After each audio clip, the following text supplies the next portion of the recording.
Hi అండి. బాలహనుమంతుని శరీరానికి వజ్రాయుధం కూడా ఏమీ చేయలేదని తెలుసా? సూర్యుని పండుగ భావించి సూర్యుడి వైపు వెళ్తున్న బాలహనుమంతుణ్ణి చూసి ఇంద్రుడు భయపడ్డాడు. ఆకాశమంతా కంపించేట్టు చిన్నోడి వేగం అలా ఉండేది. సూర్యుని తినబోతుండగా కోపం వచ్చి ఇంద్రుడు హనుమంతుడిపై వజ్రాయుధాన్ని ప్రయోగిస్తాడు.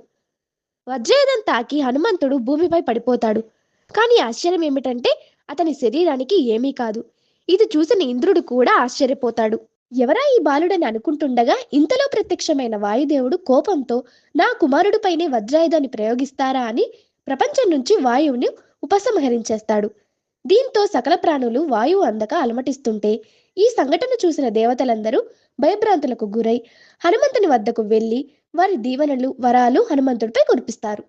తర్వాత ఇంద్రుడు కూడా తన వజ్రాయుధం తాకిన స్థలాన్ని శక్తివంతమైన రక్షణగా మార్చి ఆశీర్వదిస్తాడు. దీంతో వాయుదేవుడు శాంతించి వాయువుని ప్రపంచానికి అందిస్తాడు.